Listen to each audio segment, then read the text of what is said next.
Students, subscribe and press the bell icon to never miss a video from 2IITians। ये 2IITians सरकारी channel है, आप like करें, subscribe करें और शेयर करें। तो देखिए 5 कठिन शब्द हम लोगों ने लिखे हैं जो वोकेबलरी का पार्ट है और एग्जाम में इस तरह के क्वेश्चन आते रहते हैं। कभी भी एग्जाम में ऐसा नहीं होगा कि आपको हिंदी उच्चारण लिख के आए या हिंदी की कोई लिपि ही लिख के एग्जाम में नहीं आएगी, लेकिन हम लोग ऐसा इसलिए कर रहे हैं ताकि हम लोग स्पेलिंग याद कर सकें।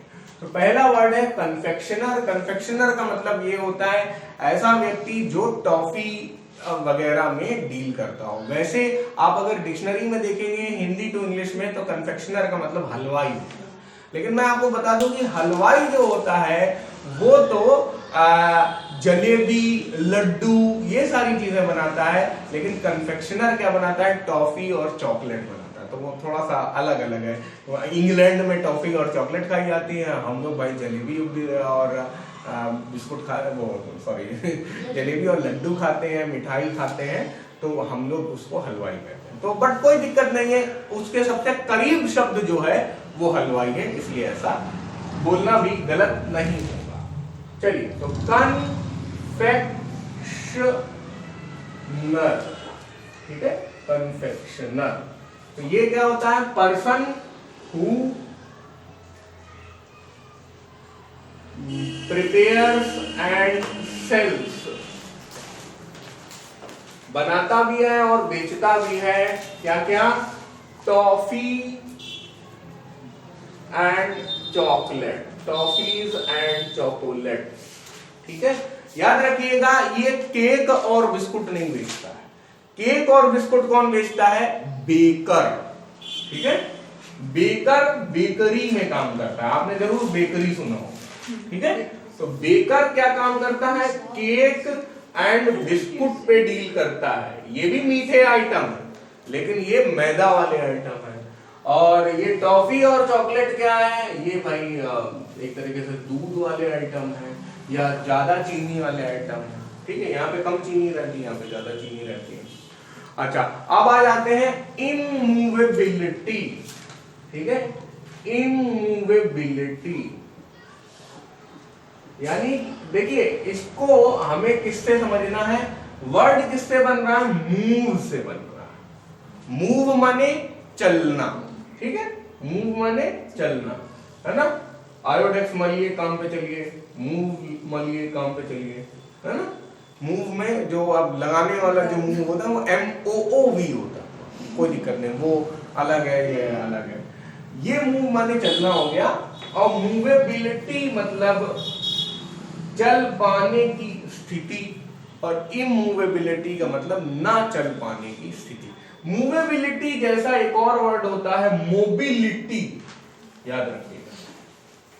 जैसे कि अगर 2 शहर हैं, ठीक है, दोनों शहरों के बीच में बहुत बड़ा पहाड़ है, तो क्या होगा? लोग यहां से यहां इस तरफ जल्दी नहीं जा पाएंगे, काफी मुश्किल से पैदल चलते हुए पहाड़ पे चढ़ते हुए इस तरफ आ पाएंगे, या बहुत चक्कर लगाने पड़ेंगे तब यहाँ। अब कोई क्या कर दे कि इस पहाड़ के बीच से सुरंग बना दे, तो जब तक सुरंग नहीं थी तब तक लोगों की मूवेबिलिटी जो थी वो गड़बड़ाई हुई थी, यानी कि वहां पर इमूवेबिलिटी की समस्या थी, यानी कि वहां पर मोबिलिटी नहीं थी, वहां पे इमोबिलिटी थी। समझ में आ गया? लेकिन अब सुरंग बन गई है तो अब लोग बढ़िया सीधे रास्ते से मोटरसाइकिल चलाते हुए पहुंचे जा रहे हैं इस शहर से उस शहर, तो अब मूवेबिलिटी बन गई। तो इमूवेबिलिटी मतलब इनेबिलिटी टू मूव, यानी कि ना चल पाने वाली स्थिति, ठीक है। स्थायित्व, अगर हिंदी में बोलना चाहें बिल्कुल सही बात है, तो ये क्या है? स्थायित्व आप बोल सकते हैं, बिल्कुल सही बता रहे हैं। यानी कि एक ही स्थिति में स्थायी है, वहीं पे रुके हुए। बहुत अच्छा बताया आपने। अब आ जाते हैं वैगरेंट। वैगरेंट का मतलब होता है, एक और वर्ड है इसी के जैसा, वैगाबॉन्ड। वैगाबॉन्ड को बोलते हैं आवारा, आवारा यानी कि जो एक स्थान पे ना रहे, इधर उधर भटकता है, ठीक है। A person who keeps moving here and there, person who keeps moving here and there, मतलब इधर उधर भटकता रहता, हियर एंड देयर, ठीक है। ये हो गया आवारा। फिर आ जाते हैं हम लोग ग्रेव पे। ग्रेव देखिए, ग्रेवयार्ड होता है, ये भी काफी कॉमन वर्ड है, ग्रेवयार्ड आपने सुना होगा। ग्रेवयार्ड का मतलब होता है कब्रगाह, कब्रिस्तान, कब्रिस्तान या फिर कब्रगाह। तो मुस्लिम धर्म में और क्रिश्चियनिटी धर्म में क्या होता है कि जब व्यक्ति मर जाता है तो उसे गाड़ दिया जाता है। तो जिस जगह गाड़ा जाता है वो जगह हिंदी में कहलाती है, बल्कि उर्दू में कहलाती है कब्रिस्तान, और अंग्रेजी में कहलाती है ग्रेवयार्ड, ठीक है। तो ग्रेव का मतलब होता है क्या, कब्र, तो ठीक है।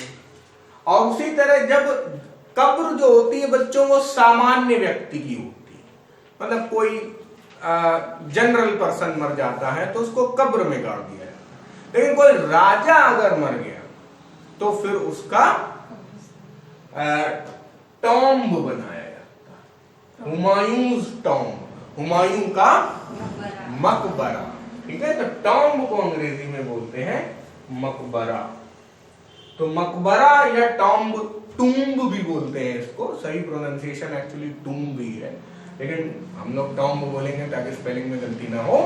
तो टॉम्ब या मकबरा बड़े आदमी का होता है, राजा का होता है, लेकिन ग्रेव या कब्र छोटे व्यक्ति का होता है, यानी कि साधारण व्यक्ति का ग्रेव। और फिर आ जाता है इम्पोज। इम्पोज का मतलब होता है लागू करना, ठीक है। जैसे कि इम्पोज थ्रेट, इम्पोज थ्रेट का मतलब है सामने वाले को धमकाना। इम्पोज टैक्स यानी कि सामने वाले पर कर लगाना, ठीक है। तो इम्पोज करना अथॉरिटी का काम है, यानी कि सरकार वगैरह इम्पोज कर सकती है, लागू कर सकती है, जबरदस्ती भी लगा सकती है। तो लागू करना, जबरदस्ती लगाना, दोनों ही बातें सही हैं। इम्पोज की ये मीनिंग हो सकती है। 5 और वर्ड है आपके सामने है बच्चों, पेडेस्ट्रियन, ठीक है। पेडेस्ट्रियन की ये स्पेलिंग होती है,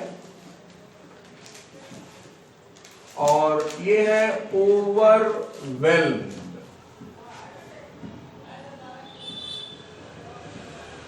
फिर आ जाता है स्लेव,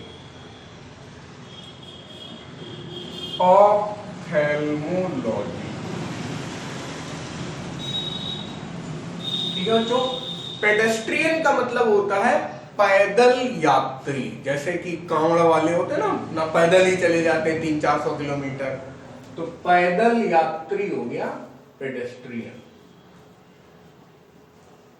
फिर ओवरवेल्म्ड का मतलब क्या होता है भाई, आच्छादित हो जाना, बहुत ही ज्यादा प्रसन्नचित हो जाना, ऐसी चीज हो जाना आपके साथ जो आपने एक्सपेक्ट ही नहीं की थी। जैसे मान लीजिए आपने एसएससी का एग्जाम दिया, आपका अच्छा हुआ और आपको लगा पता नहीं यार हो सकता है लग जाए नौकरी, है ना। अच्छा एग्जाम होता है तो ऐसा लगता है कि शायद लग जाएगी नौकरी, लेकिन जब रिजल्ट आया तो पता चला कि आप पूरे भारत में फर्स्ट रैंक पे आए, तो भाई आपको बहुत ज्यादा अच्छा लगेगा, और आप मतलब अब नौकरी तो लगी गई है भाई, सबसे होशियार हैं हम, ये बात जब होगी तो आपको बहुत ज्यादा अच्छा लगेगा। तब आपकी जो मुद्रा होगी वो ओवरवेल्म्ड वाली, ठीक है। तो इसी को बोलते हैं आच्छादित होना, बहुत ज्यादा प्रसन्न होना, extremely happy and surprised, extremely happy and surprised, ठीक है बच्चों। अब स्ले देखिए बर्फ में करी जाती है, मतलब इस तरह के 2 ऐसे होते हैं और इस पे आप खड़े होकर स्केटिंग टाइप होती है, इस तरह उसको बोलते हैं बर्फ पर चलने वाली गाड़ी।